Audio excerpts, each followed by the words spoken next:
Okay, today we're going to talk about the poriferans, the porifera. That's the phylum name. And there are a number of classes within this phylum, and these classes basically, they differentiate these classes by what these sponges are made of. Sponges are one of the most successful animals, and they're at the bottom of this phylogenetic tree. When we go from levels to levels of sophistication, sponges are at the bottom. Sponges do not have a circulatory system, a digestive system, a nervous system. They're made up of a couple of different types of cells. Basically, they look like this. Okay, we have a cell looks like a bowling pin, and we have another cell which I could draw any way I want because it's called an amoebocyte, and it changes its shape. At any rate, these are the two cells that basically make up all of these different sponges and drive all of its functions. And when you look at these sponges, and believe me, there's such a variety, you don't even realize that you're looking at sponges. There are sponges that come in finger-like projections. There are sponges like we saw in that last dive, those giant basket or vase sponges that you could actually fit a number of humans in some of them. There are sponges that form these balls, and there are sponges that actually burrow into corals. We own sponges that actually beat away at the skeleton of the coral. There are sponges that grow underneath coral heads and prevent the corals from being attacked by other corals or other invertebrates and fish. But suffice to say, the way that all of these guys work, they work by having a body plan where there's a lot of folding. And we'll take, for example, this kind of an arrangement where you have this big basket sponge, and it's stuck on the bottom here. It has a hollow cavity down inside here. All right, big opening at the top. And what you don't see, and there are a whole bunch of pores, there are a whole bunch of openings all along the sponge, hence the name porifera, having pores, many pores. And what you don't see is that there's a great folding back of all of this tissue here. And this is wonderful because along these folds you have got these rounded chambers. And because they are folded back, you have increased surface area, so you can have more and more of these rounded chambers. This is what, if I were to magnify one of these chambers, the rounded chambers, you'd see there's an opening at either end, and these chambers are lined with these choanocytes, or these bowling pin cells. All right, and each of these is tipped with this flagellum, or this hair-like whip, and it beats. All right, and there's no real synchrony, okay? It just beats, and when it does, it causes a pressure differential, and so water flows into the chamber and ultimately out of the chamber, and maybe it goes to a number of other chambers before it comes out into this atrium, this hollow cavity down inside, and gets pushed out the top, this osculum. And you don't appreciate that because you're diving in very clear water. But if you were to take some food dye and pump it into a sponge anywhere, after a few seconds you'd see that billowing out the top, and you go, wow, that's a lot of volume. And it really is. I mean, these sponges, when you consider that we have got reef from the barrier, which is a short distance away, you know, we have 100 yards away, 200 yards away, we've got the barrier to the wall, and you have a number of sponges all doing the same thing, even though they might be slightly different shapes, all doing the same thing. They're a big pool filter, and they're filtering out. And what they're filtering out is very, very small stuff. That very, very small stuff gets stuck on the sticky collars of these pin cells, all right? And we're talking about things like bacteria, the magnitude size of bacteria. And that these cells then digest that food, or the other type of cell, the amoebocyte, will wander around and it'll grab some of that food, okay? It feeds itself. And so they're doing a great service. They're not really directly competing with the corals because they are for space, but they're feeding on stuff that is very, very small.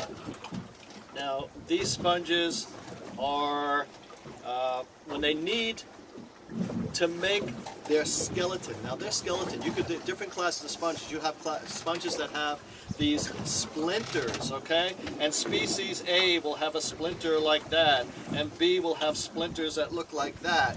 All right, they're specific. There might be a few different ones in each species. But these splinters in one class are made up, they're silicious, okay?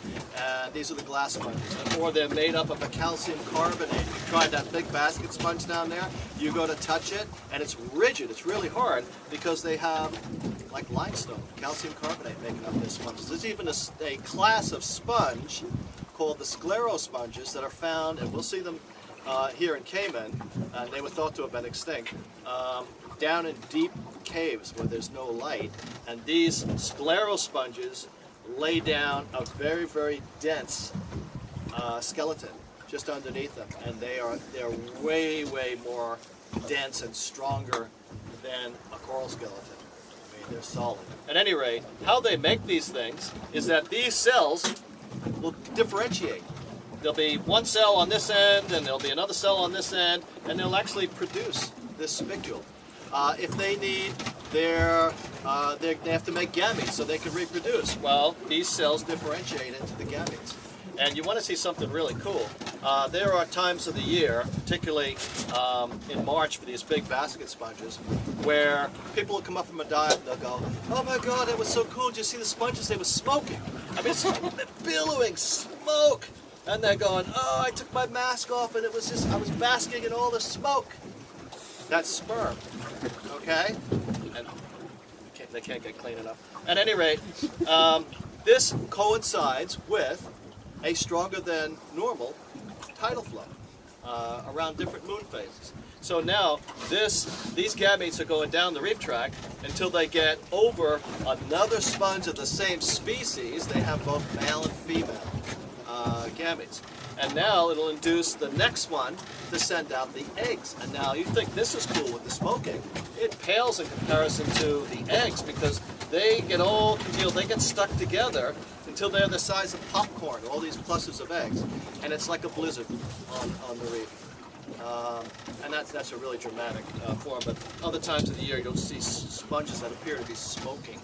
And that's because they're actually spawning. Sponges are found on top of the reef everywhere, but they actually are found in greater concentrations once you get down over the wall. Everything is competing for space. That's a limiting factor for life on a coral reef.